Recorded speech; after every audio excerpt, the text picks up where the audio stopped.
Hello everyone. Today is Sunday, April 14th. It's a beautiful spring day here in Chapel Hill, North Carolina. I hope everyone's doing well.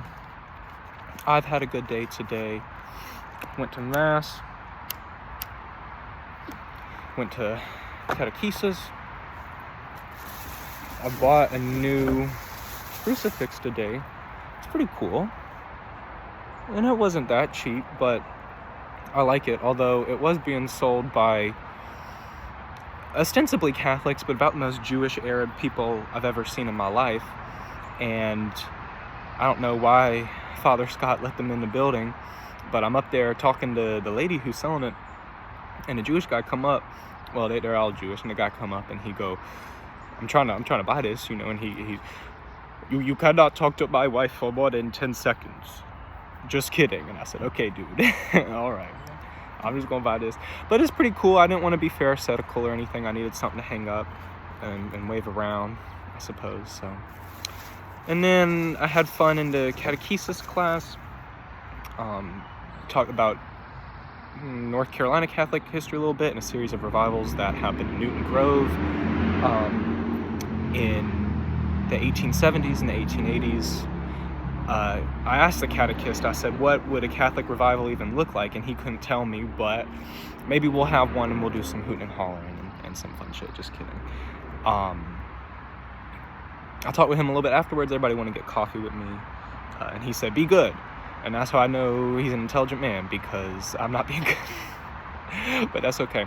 So, but one of the things that I was thinking about today specifically, because we were talking about the history of the church, and one problem that comes up a lot in conversations that I have with other people is modernity.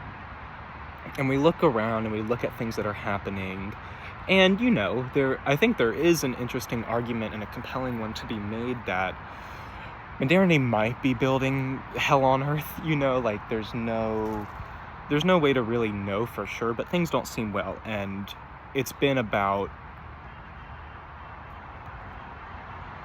at least 200 years, maybe more, that God has been seemingly absent from the world. Sun Ra, in a lecture, which I'll probably link below this video, made a joke about giving God a paid vacation, right? And to most of us who study history, to most of us who think about these things, it seems that God has been on vacation for a while, right? And so when I talk to most Christians, one sentiment that I get is that God is not happy with what is going on right now. God does not like modernity. But I've always wondered, why this would necessarily be the case, right? There is a reason that Jesus got sent to ancient peoples and not to us. Now, I've talked with plenty of people. I talked to my atheist roommate, and he says, Jesus was really a mistake. The Romans had it right. If we had let the Romans just do their thing and run their course, we would have got modernity much sooner. And I've also heard arguments that the Romans were actually a secular society, much like we find ourselves in today. And had we continued with that secularism, we probably would have got more advancements in technology and reached modernity, and whatever comes after it, which would hopefully be better than what we find ourselves in now, a lot sooner. But I see no reason to believe why this is the case. Hegel, in Philosophy of History, makes an interesting point. And I think this is quite apparent to most people who study religion or history or anthropology or whatever, that the ancient world, right, was one of a much less interiority, right? There's a reason that in ancient literature, when people express their grief, they rip their clothes. This is also why the law is so important to the Jews, because the way one felt internally was expressed externally in the ancient world. And in fact, the only way to properly conceive of emotions as real was to express them externally. This is why there are for example, such prescriptive things towards worship, grieving, bereavement, and funeral rites. And this is through all ancient cultures, right? You can find it in China, in India, in Europe, even in Mesoamerican societies where, the way that ancient society was structured, there are things that you do in these moments so that other people know what's going on inside of you. And in fact, even when we read Plato or something like that, a sense of interiority is there, but it's not understood in the way that we understood it now, where there is this complex inner world, and rather the self is what's going on in there, and that is sort of separate from behavior and choices that we make, right? Hegel says that it was really Christ who introduced the idea of a private self, right? What does this mean? Well, Christ was sent and made sure to clarify and make very, explicit that the old law is now surpassed and it's invalidated. And I've heard people come to me and be like, well, I don't really see how a move towards interiority is reflected in the Gospels and in what Jesus did. And you're right, there is still a lot of emphasis on behavior and how one should compose themselves and how one should act. But there's also a sense that the way that one acts in certain contexts is not necessarily in accord with the way that one feels. Take example, render to Caesar what is Caesar's, paying the temple tax. Christ acknowledges that people find themselves within certain contexts subject to certain authorities that are not of God, that are not inherently righteous in themselves, and yet it is still normative to accord oneself with these things, right? So when we say render to Caesar what is Caesar's, we recognize in our heart that we are subject to the kingdom of God, that we are subject to those laws, and really God is the only one who has authority over us and over our souls, and yet we find ourselves in a historical situation where we must obey laws of others. And when we obey those laws, we are not conforming our soul to those things. Rather, they are done because it's, there's this certain implication that to follow the law is necessary. But just because one follows the law doesn't mean that one is in agreement with it. And this is very different than the sense that I get of people who followed the law in ancient times, where when you look in Republic and things like that, the idea that one submits to the laws of the state or of the city is because one is a citizen of that city, one is a part of the body of the city, and therefore they must participate in assent to the law, not because they, even if they disagree with it, but there would be no disagreement because the city is sort of a surpassing and an extension of oneself. But this changes after Christ, and this changes with Christ's teaching. And so it's really difficult to look at where we are now in modernity, where really this sense of public life has been excised from our social conception, from our self-conception. Really, it's interiority which gets attention, which sells, in which we focus ourselves. You have to go to therapy, right? You have to think about yourself. You have to think about your behavior. No longer does behavior immediately follow from an interior feeling. Rather, there is now a filter, right? So we feel a kind of way inside, privately, and then we must translate that feeling into behavior through the lens of normative social conduct. And even if the way that we feel doesn't align with what we're doing, it doesn't matter, because private life is so separate from public life. And this is why people like Habermas whine and groan about the closure of the public sphere, is because it's really not there anymore. The internet does not create a public sphere, rather it creates sort of like a way to take thoughts of others and reincorporate them into ourselves, right? That's why it's called a black mirror. That's why it's called, that's what, I think that there's a reasonable interpretation of the internet insofar as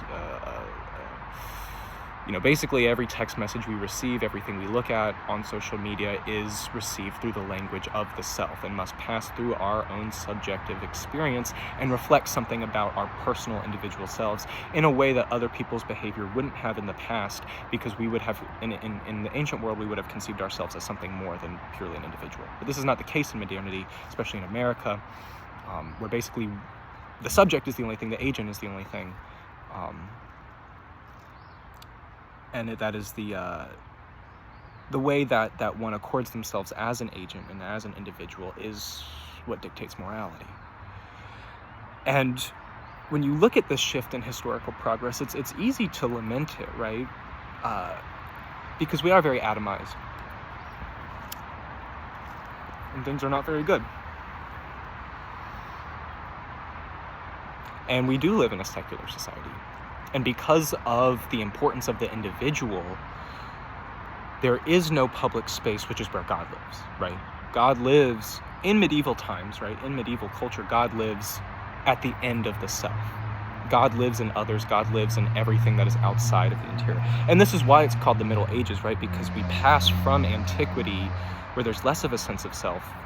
In the Middle Ages, it grows, but there's still this conception of God that bounds the self, that makes one realize that there is something outside of oneself. But this is excised and omitted in modernity. And so how could one look at our current social situation, where there is no public sphere, where as people we can only really conceive of ourselves, there is no God, right? There's no God operating on the world stage, there is no God factoring into the way that we make decisions. How could this be a good thing, right? But again, there would be no modernity, there would be no private life without Jesus. And so why would God have used his only son, used himself for that matter, to introduce the private life if it were inherently bad or inherently worse than the social sphere and the place that God occupies, right? This is why the Romans, weren't secular, right? Because the way that Roman paganism interacted with the world was such that,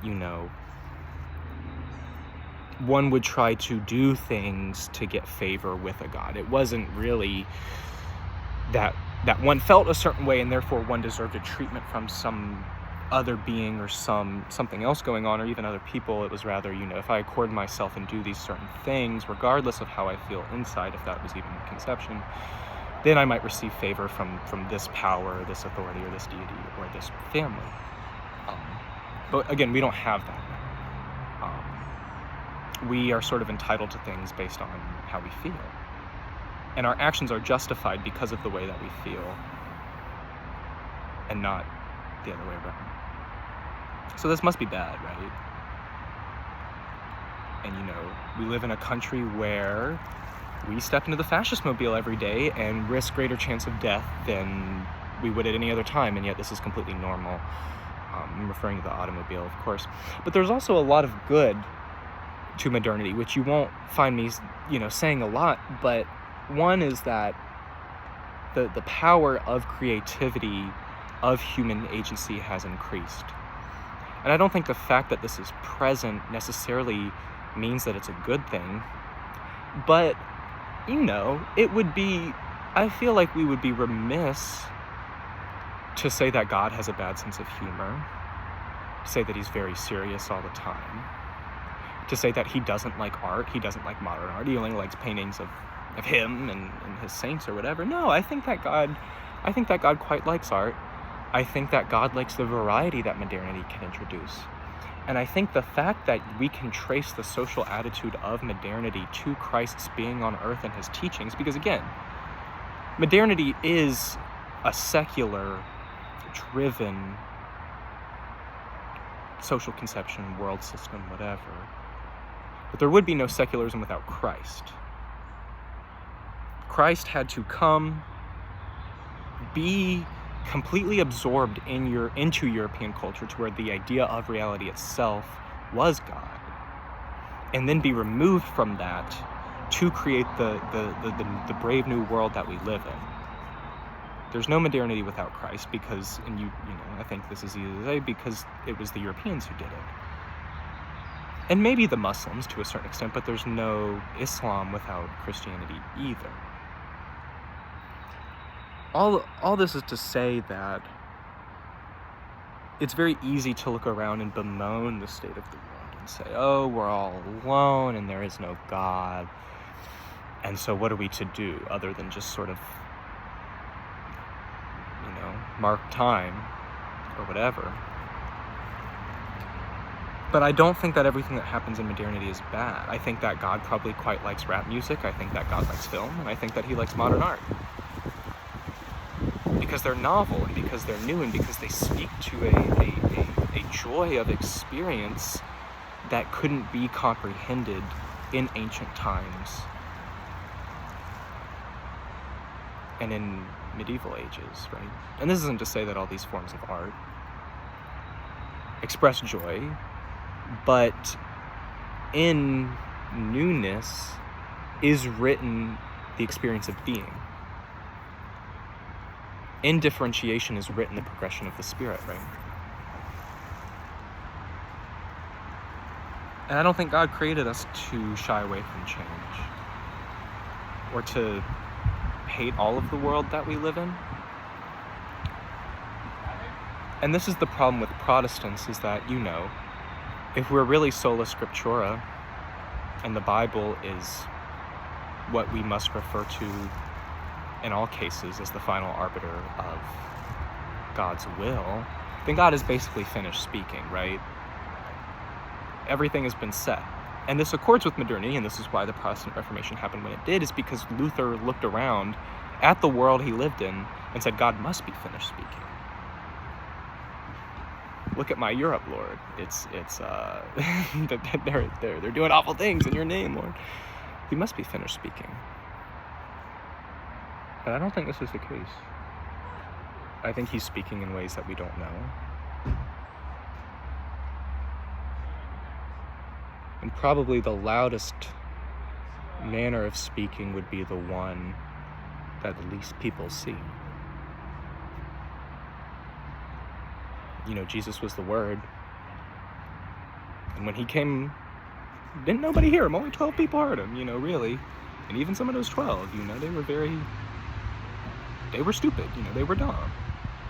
And yet that is the event, that is the central event to humanity. That is the reason that we live in the world that we do. So maybe God is in the world today. Maybe he's speaking through something. I don't know what it is. I'm dumb. I can't hear it. But an absence of comprehension is not an absence of presence. And I think we have reason to be optimistic. Thanks for listening, everyone. Hope you all have a great Sunday. Love you to pieces.